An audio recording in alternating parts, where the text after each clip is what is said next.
You're listening to the X-Zone Broadcast Network, www.xzbn.net.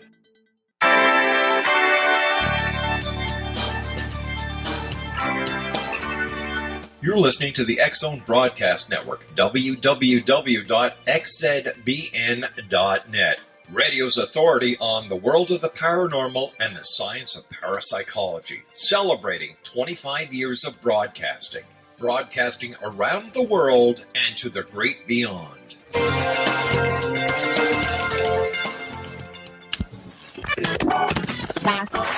All Hit Radio.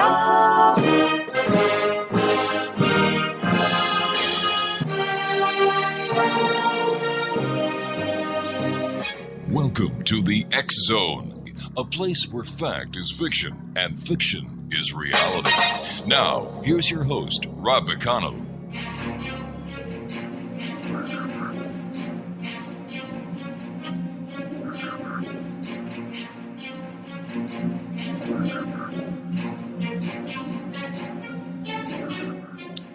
And good evening, one and all. This is the X-Zone for Tuesday, February the 2nd, 2016. My name is Rob McConnell, and for the next 4 hours, I am your host. I am your guide as together we cross the time-space continuum to this place that I call the X-Zone. It's a place where people dare to believe and dare to be heard. It's a place where fact is fiction and fiction is reality. The X-Zone comes to you Monday through Friday from 8 p.m. Eastern until midnight, right here on the X-Zone Broadcast Network and our growing family of broadcast affiliates right around this beautiful world of ours. Worldwide toll-free 800-610-7035. My email address is xzone@xzoneradiotv.com. On all social media sites, X-Zone Radio TV, and our main radio website where you can listen to the X-Zone during the live broadcast Monday through Friday, 8 p.m. until midnight. And then the best of the X-Zone for the remainder of the 24-hour clock at www.xzoneradiotv.com. My guest this hour, X-Zone Nation, is no stranger to the X-Zone. He's no stranger to anyone who has ever thought of, anticipated, read about, or learned out-of-body experiences. William Buhlman is our special guest. He is a best-selling author and leading expert on the subject of out-of-body experiences. The author's 40 years of extensive personal out-of-body explorations gives him a unique and thought-provoking insight into this subject.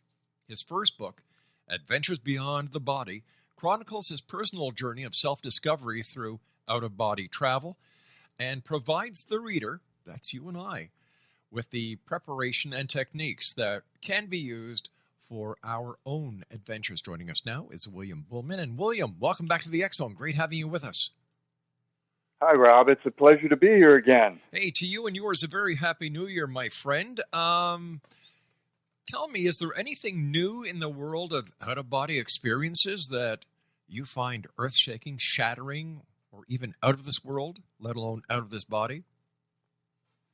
Well, the main thing that I find is that the answers are available to the big questions if we just take the time to learn to explore consciousness and to actually go beyond our biological bodies and look for the answers, explore the answers. In other words, the big questions like, what are we? Where did we come from? Right. Where are we going? These are the real important questions. I mean, it's strange that there's 7 billion people and very few people have a clue where they go when they die. It's kind of crazy because we have the capability of finding the answers if we're willing to expand our, let's just say, avenues of exploration beyond the outer crust of the universe, which is our biological bodies. Well, why don't we start at the beginning, and why don't you explain to our listeners who haven't had the pleasure of hearing you before what an out-of-body experience is? Essentially, as an out-of-body experience is the separation of consciousness from the temporary biological body, or vehicle of consciousness, and then entering into another dimensional realm where we can begin to explore. People call it the next major dimension. Many people in common literature call it the astral. But what we have found is that the universe is a multidimensional continuum, and that when people die, they go to the next dimension, essentially. They call it heaven and all these terms, but actually the non-physical universe, this multidimensional continuum, is the afterlife, and it is what heaven is. So when you're describing that, I see a staircase, a never-ending staircase that one life leads to the next, and that one leads to the next. Is this the right perception? Well, from a form-based reality, I think maybe a better way to look at it is that everything is here and now. Right. We have this kind of concept that things are separated, that heaven and not that the afterlife is up there. Mm-hmm. Everything is here. It's more of a way of looking at the universe in a more accurate way would be to look at it as levels of density. And that the afterlife is right here, right now. Dead loved ones are right here, right now. They're just vibrating at a different energy level. And when we die, we go to this next energy level that is just far more subtle. And there's a succession of these dimensions we have found. That's what's amazing. And that the universe is, the physical universe that we see is just it's like the epidermis, like the skin of an apple. That's how tiny it is in relationship to the inner non-physical core of the universe, which is always expanding. So we're all here at the same time, just in different frequencies. That means do we ever really get born, or do we ever really die? No, that's wild. I mean, the reality of our lives is more mind-blowing than any fictional work of art. No one has ever died, because consciousness cannot die. That's what's kind of wild. I mean, it's also it's not just a theory. You when you have an out-of-body experience, or same thing occurs when you have a near-death experience. You're moving into the inner non-physical core of the universe, and you realize very quickly that consciousness has never died. People continue. When you die, you take your entire state of consciousness with you also, whether likes, good, bad, or indifferent. Right. And so no one has ever died. What essentially I have found we're in is a massive training school of consciousness, where it's almost, and I hate to almost use this term because it gets taken out of context, but it's like a three-dimensional virtual reality where we learn from trial and error to control. We create our own dramas, we create our own issues, and then we have to confront them in the physical world. And we learn from our own lessons eventually, and then it's an evolutionary process of consciousness. So if this is the classroom, what did we do prior to coming to this level to learn? Well, that's what's so amazing. We've all had most people today, I feel, have had other incarnations or other experiences, because it's all part. You can't learn it all in one trip. I mean, that's just common sense. It takes a lot of different kinds of experiences to go through this gamut of education that we need. For instance, confronting our fears, expanding our state of consciousness so we can confront our limits, so we can begin to learn how to create our own reality in a very positive, very effective way. And humanity is learning this through trial and error. And it doesn't matter how long it takes, because we're immortal.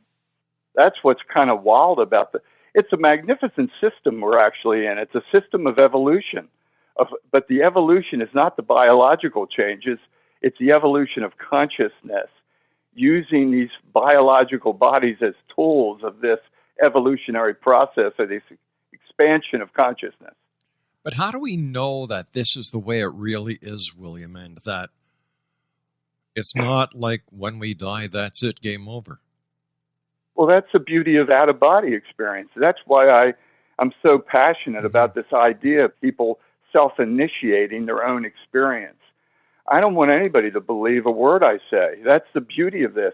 This is not about a belief system. We have the ability to self-initiate out-of-body experiences. I teach a 6-day workshop at the Monroe Institute where I train people how to have their own out-of-body experiences. It's quite intense. It's 12 hours a day. And everybody's in their own check unit. As you're probably well aware of the renowned Monroe Institute. Of course, we sure. use high technology sounds, Yeah. hemisync. We use all kinds of tools to help people get into an altered state and to begin to experience these states on their own. And this is super important, I think. This is all part of it. There's no belief system. I am very strong in my teaching that all beliefs are flawed. Right. Anything man-made is flawed. We have to base our exploration of consciousness on our own personal experiences. And we have to learn the skills to do this. Meditation is another way people learn to go inward. It's all about shutting down this monkey mind, this random thoughts that are constantly, and to begin to explore inward. And out-of-body experiences give us a mind-blowing opportunity to really prove this for yourself. And don't believe anything anyone tells you. Do the techniques for 30 days and discover the truth for yourself. William, how can someone tell after taking one of your courses that what they're actually having is an out-of-body experience and not a dream? Well, for most people, it's quite dramatic. Okay. And one of the things I teach is the difference, the different states of consciousness that do exist, and how to discern the differences between them. Because dreams are part of this continuum of consciousness that we enter. And of course, lucid dreams are even more. It's another step inward, let's say, into this exploration of consciousness. Because as you know, many people today are practicing lucid dreaming as a method. It's an easier approach than having a full-blown OBE. But what I have done and others have done, matter of fact, many others, you can take a lucid dream and through techniques, you can enhance the lucidity of the dream and actually enhance it to the point where it becomes a fully conscious out-of-body experience, which is it's just totally mind-blowing. And because suddenly you're standing separate from your body and you can begin to explore this other dimensional realm. People meet loved ones that have passed. They have the opportunity. Their full ego awareness is present. It's probably the best way to state it. And they know for a fact it's not a dream. Mm-hmm. They know for a fact that they are standing. Many people report actually seeing their body or some remnant of their body. And they begin to explore these, let's call it parallel worlds that exist just beyond their vision. So it sounds as if we are a spirit that is entrapped in this physical body, and a way of escaping is through an out-of-body experience for just a brief period of time so that we can regain our spiritual reality. Yes, I mean, in a way, all of humanity is, using an analogy, it's almost like everybody's in a prison. Yeah. Some people even have referred to it, and again, this is not the best analogies, but like the physical world is the matrix but it's a matrix of matter. And when we begin to have these experiences, whether it be through lucid dreaming or through deep meditation or trance work or out-of-body experiences, we begin to move inward into the non-physical core of the universe.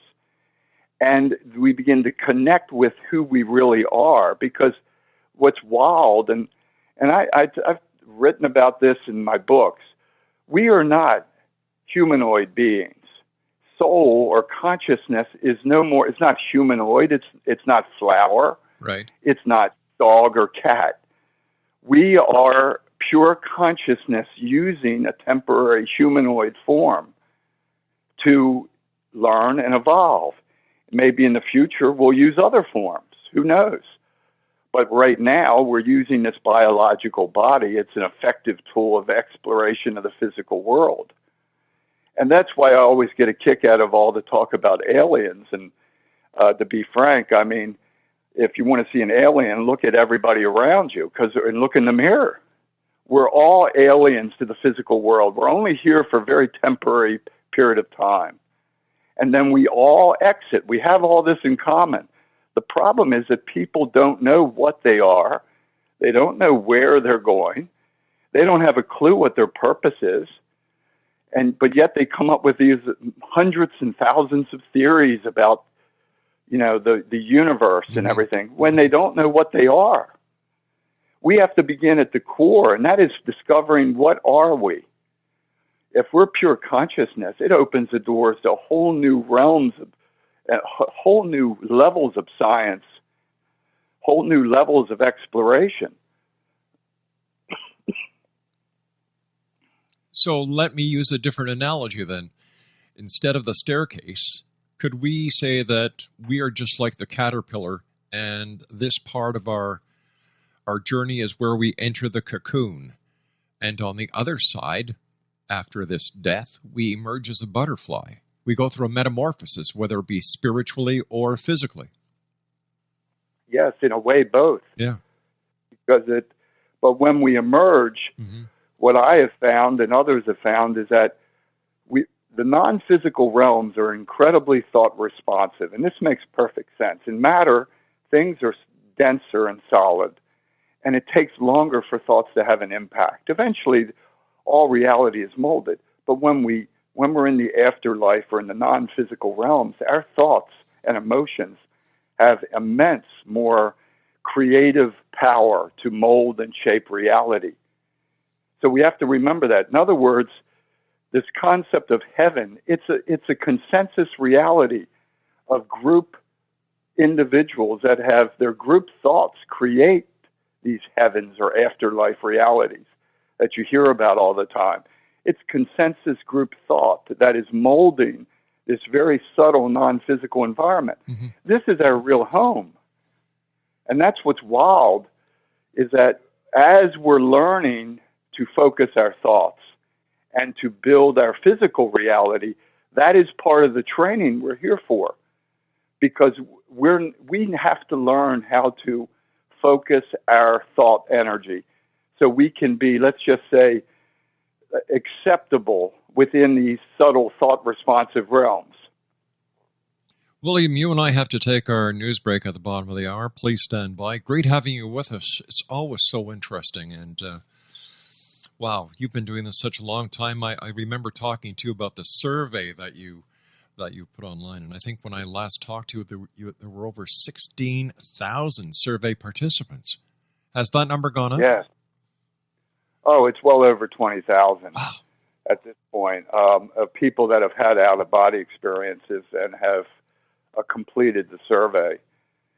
It gives you, and that's just a small fraction of the people, of course, that are having these experiences. See, it used to be a time when people were afraid to speak up because it was too weird to mention, and people were afraid of peer pressure. Sure.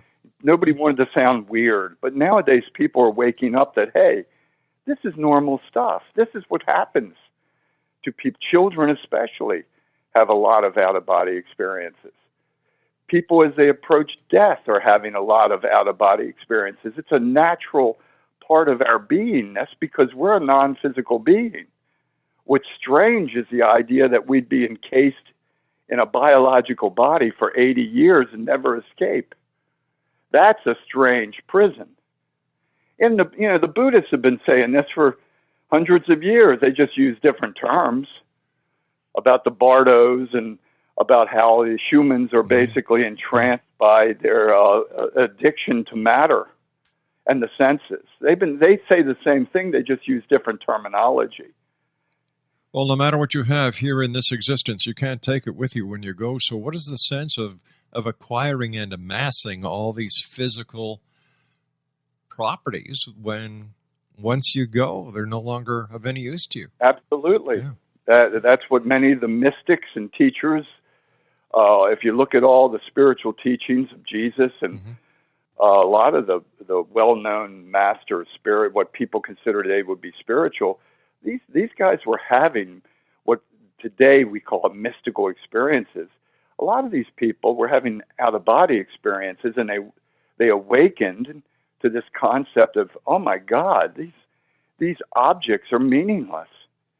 So why should I spend my life trying to acquire things? For instance, Buddha's a classic example. He was born a wealthy. All right, William. William, we have to take our news break. Please stand by, my friend. Exonation William Buhlman is our special guest. www.astralinfo.org. That's www.astralinfo.org. This is the X Zone. I am Rob McConnell, and you're watching us and listening to us live around the world on the X Zone Broadcast Network and our growing family of broadcast affiliates. The X Zone, a place where people dare to believe and dare to be heard, Monday through Friday from 8 p.m. until midnight, right here from our broadcast center in Hamilton, Ontario, Canada. William and I return on the other side of this break. Don't go away.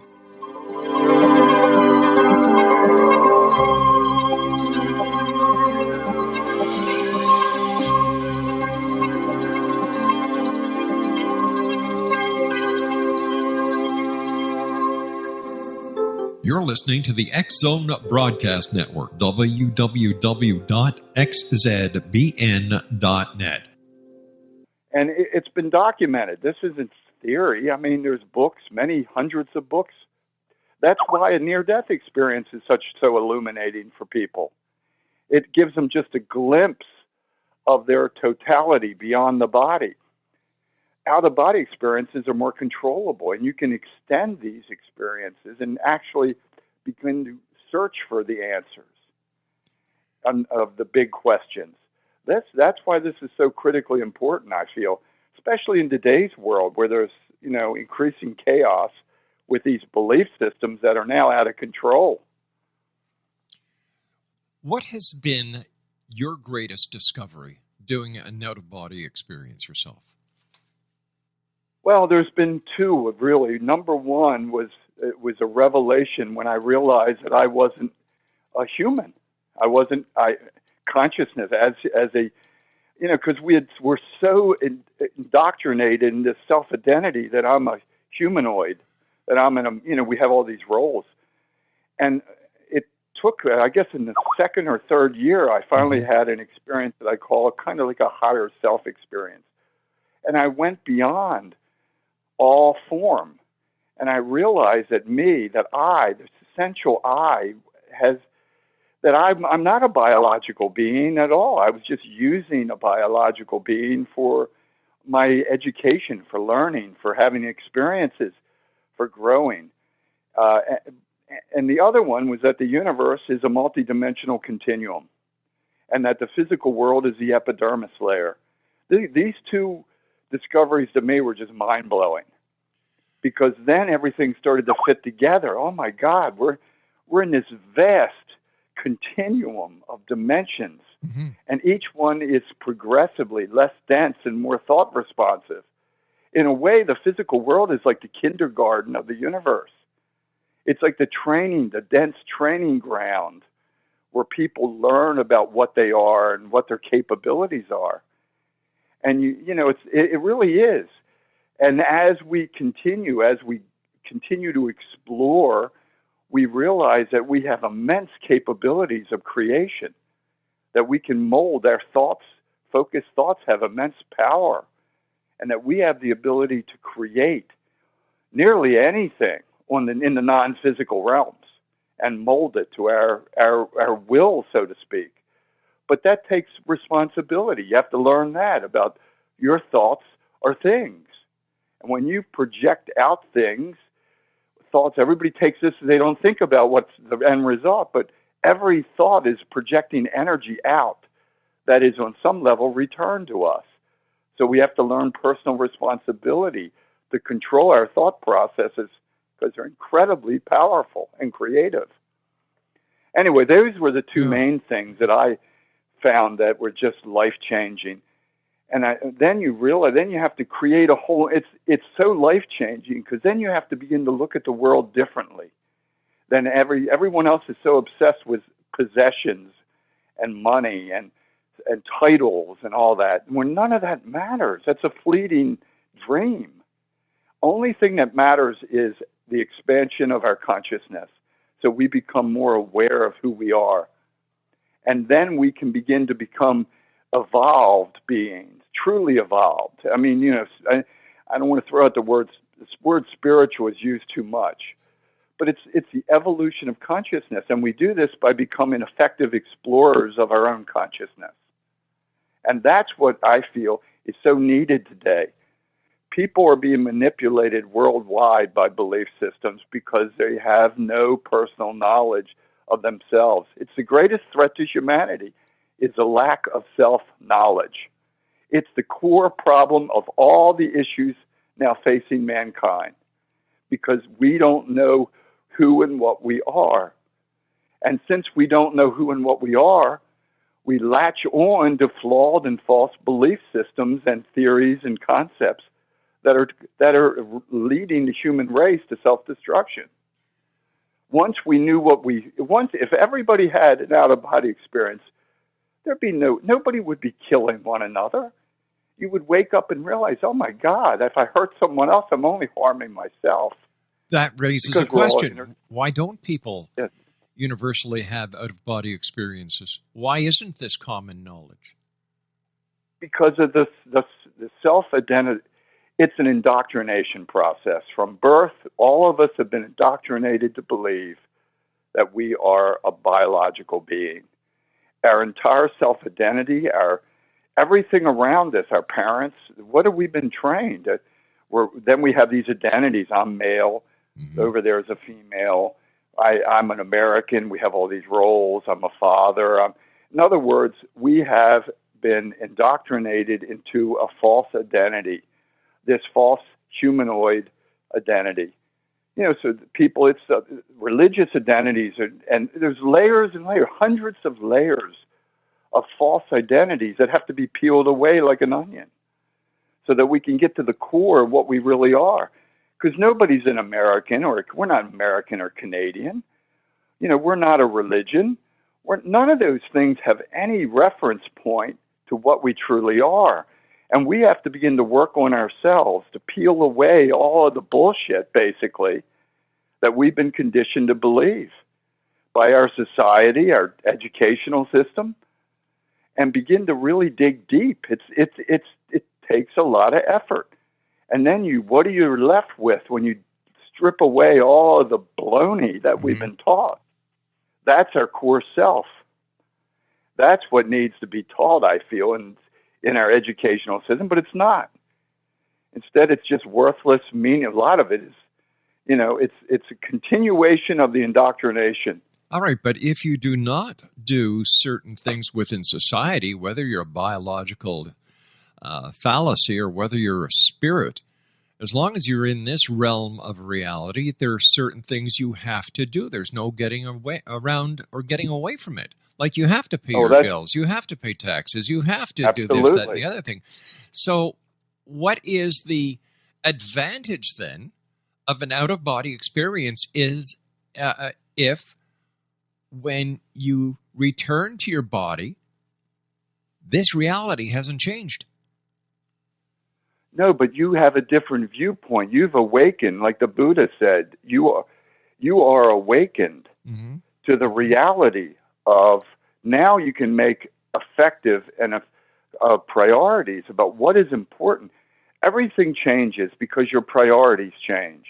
You're no longer obsessed with the acquisition of objects and of yes, you have to. You still realize you have to build. So you have to have a house. You have to make a living. Yes, there's a middle. As many people call it, the middle way. You have to gain your own middle way, where you realize that you're not of the world, but you have to play the game and do what's necessary to maintain to live, to exist. Right. So yes, there's a balancing act that's always done.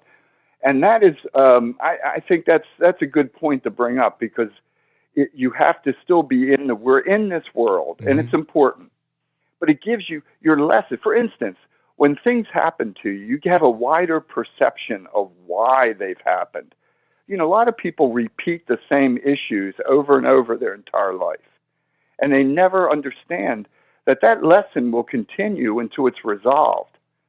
And then you begin to look at your life from a higher perspective, let's say, and you can begin to see that every event, every interaction, every relationship is a training opportunity. It's an opportunity to grow. And that's how your life changes, because your vision of reality has changed, and your interactions with people change. You look at everything from a different perception, and you try to resolve as many of these energy issues as you can in this lifetime. You said vision of reality. A vision is something that you can see. It's not tangible. So what better word could you use then instead of vision?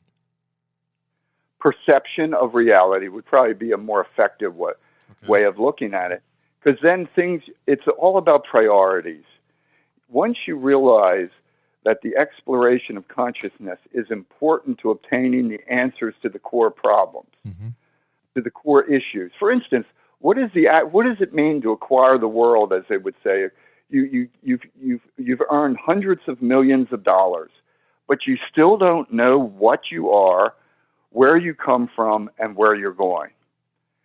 I mean, that's a pretty shallow look at. Yeah, you've acquired homes and you've acquired a bunch of temporary goods, but you're clueless about the nature of reality.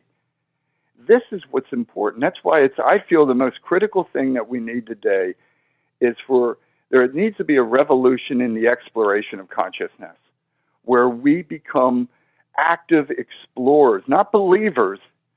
That's been the path that's been done for 3,000 years. Let's be a believer in this and a believer. Cancel out all the beliefs. The key is to become an active explorer of consciousness and begin to have your own, what used to be called mystical type experiences, and begin to explore these multi-dimensional realm we live in, so that you become knowledgeable about the nature of reality. I think the Buddha said it best when he used the word awakened. I mean, he didn't consider himself enlightened. He just called himself, I'm awake. Yeah. He's awake to the nature of reality and the temporary nature of it. And I think there's such a critical need today, especially with, like I said earlier, about the belief systems. It's so easy to be caught up in the game of this physical game that's being played, the facade, and never obtain the answers. And there's a downside to this. When people die, if they don't truly know who they are and what they are and their nature of their own reality, they end up in a not so pleasant, mundane reality that's very similar to the physical, because that's the only kind of reality they understand. In other words, people our state of consciousness has a frequency. Every state of consciousness has a frequency, and we will resonate and go to the reality that resonates with us, our state of consciousness. If you're obsessed with physical things, you're going to only move. I use the analogy, most people when they die only move a quarter of an inch, because they're moving into the next dense layer of the universe, because that's what they're used to. In other words, they go where they're comfortable. They go where they feel at home, in their home. That's the way they live their life, is they never step outside of their comfort zone. Right. Yeah. But that's the thing with ghosts. I know you have so many different authors and speakers on your show, and that's what ghosts are. Yeah. People die. They go to I call it the parallel world. There's a parallel substructure to everything that we see around us right now. It's an energy substructure to all of matter. A lot of people that die go to that reality, which is very mundane, afterlife reality, but it's what they can comprehend. That's the only thing they know. They can't. How can we go beyond when that's all we know is our biological bodies and our physical possessions, how do you evolve beyond that and go to the higher dimensional levels of the universe? We have, in other words, billions of people, in a sense, imprison themselves in form-based realities. What was it that happened in your life that made you decide that this is what you wanted to do? Well, when I had I was not a believer in this at all. I was in college actually, and I was studying psychology and sociology. This to me, if somebody told me somebody could leave their body, I would have just said, what are you smoking? I wouldn't have believed it. But a friend of mine had a spontaneous out-of-body experience, and he assured me, and I trusted him, that it was real, which happens. Most experiences, by the way, are spontaneous. And it was very brief, and then I began to explore it because I wanted to have the same experience. And it took me, I think, 24 days of constant, there was techniques I did called the target technique, and I did it every day for 24 days. And the end result was I had my first out-of-body experience. And man, I went from being a total atheist and agnostic to a knower. I suddenly found myself outside of my body, and it was real, 100% real. And I could actually, it was a total life changer. I actually saw someone that was observing me, which scared, I'll be honest, it did scare me. Mm-hmm. And I immediately popped back to my body because I was afraid initially. But it was a change. And then I really, not only can I exist beyond my biological body, but other people live there, which of course, now I know that everybody lives there. Everyone who's ever lived lives there. It's a very crowded universe because no one dies. But that was a big awakening to me, and I realized, wow, I can obtain the answers this way. I can obtain verification, not just beliefs, because I was never a believer. I had rejected religion a long time ago, even in late childhood. I didn't buy it. Well, suddenly I knew that this is why, because the religions were flawed also. This is a scientific exploration of the universe. There is no religious overtones. Most of the religions got it wrong because they superimpose these concepts that have no bearing on the actual reality. The afterlife just is. It's a dimensional reality. People live just like they do here, except they don't have dense biological bodies. And I'll bet you they don't have commercial breaks that they have to take either. Yes. William, we'll be back in 2 minutes. Please stand by. Exonation. William Buhlman is our special guest, www.astralinfo.org. And you know what? We'll be back on the other side of the short break as we continue here in the X Zone from our broadcast center in Hamilton, Ontario, Canada. Don't go away.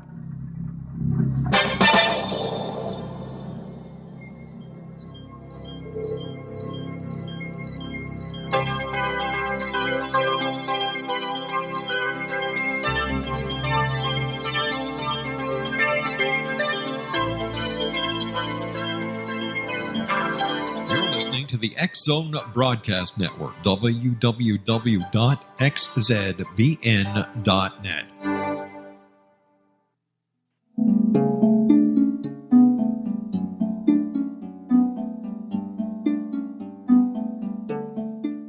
Manifestation is driven by imagination, intent, and passion. In our culture, all three have been distorted and disabled by modern media and exploitation.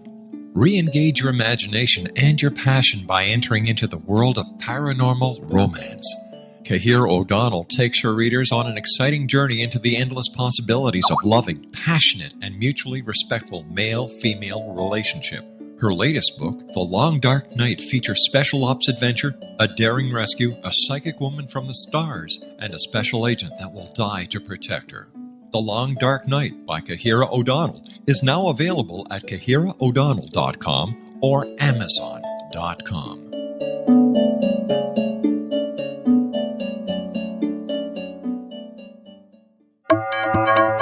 You're listening to the X Zone Broadcast Network, www.xzbn.net.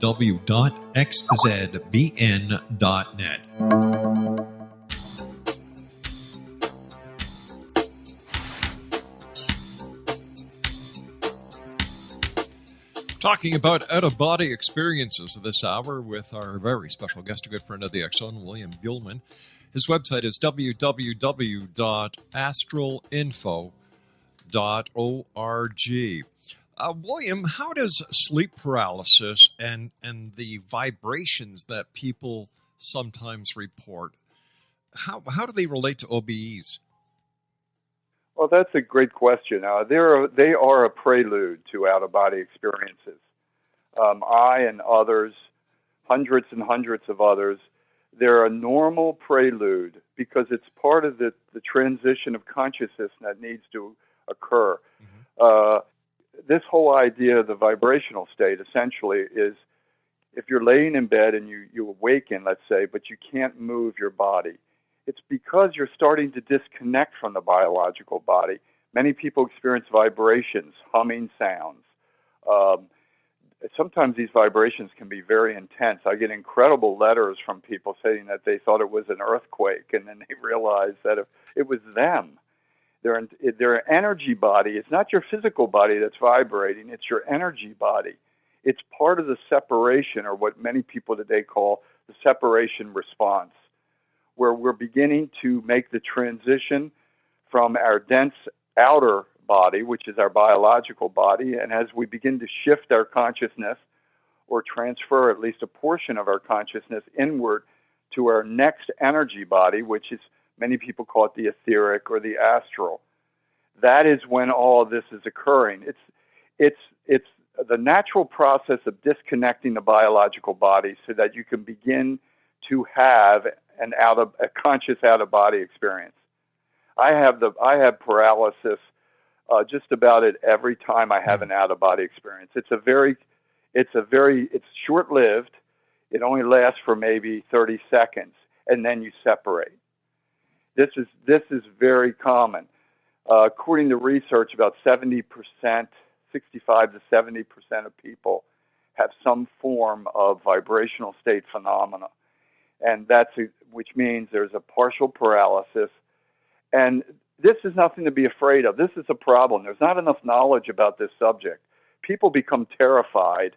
They think they're being abducted. They think somebody's doing something to them. That is not the case at all. It's a natural process of the transition of consciousness. Same thing occurs when people go into deep meditative trance and they begin to separate their consciousness from the body. For instance, during Kundalini yoga, people have these same type of experiences.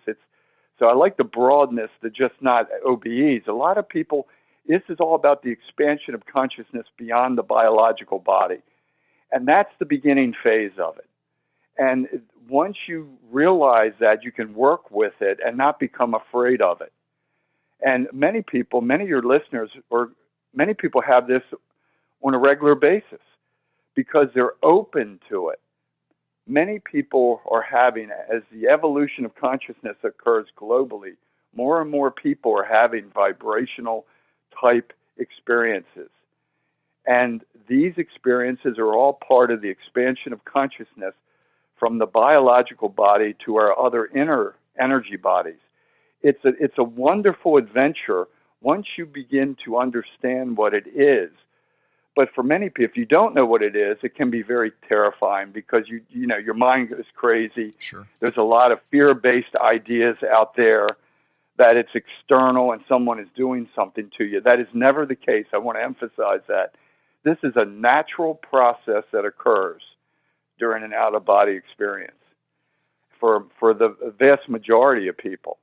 Some kind of phenomena will occur that will add to the, let's just say, disassociation from the biological body. And then consciousness is free to, let's just say, move beyond the body, the biological body, and begin to explore the next dimensional level of reality. It's very exciting exploration. And it's essential, I think, in today's world that this become a high note of we need to expand our knowledge or we will continue to be pawns of the powerful belief systems that manipulate the human race, whether it be religious or political. Do you think the time has come where humanity no longer requires religious philosophies? Yes, I think we're rapidly, to many people, evolution of consciousness is an individual process. But yes, for many people, I'm not saying for the masses necessarily yet. That's not what I'm saying, because the masses will always cling to their, let's just say, belief systems that give them comfort. But unfortunately, it provides no knowledge. The religions have totally failed to give us any real knowledge of the afterlife. Think about it. It's not even mentioned hardly in the Bible at all. Well, when the prophets... I mean, it isn't. Well, there's no guidance or preparation for the exploration of consciousness beyond the body. Is it possible that in biblical times this was not known? Or if it was known, they couldn't explain it? Well, I think they did explain it in their own way. St. Paul in 2 Corinthians talks about being out of his body. There's a lot of references, especially St. Paul talks about whether in the body or out of the body, I know not. Yeah. And they make reference to the third heaven is referred to. So what are they referring to? He didn't say heaven. Hey, he said third heaven. William, I hate to do this. We've run out of time for tonight. You're always welcome back here, my friend. Take care of yourself. Thank you for sharing with us. And to you and yours, always the best. You take care of yourself, friend. Exonation, William Buhlman has been our guest, www.astralinfo.org. And we'll be back on the other side of this news break as we continue here in the X Zone from our broadcast center in beautiful Hamilton, Ontario, Canada. Don't go away.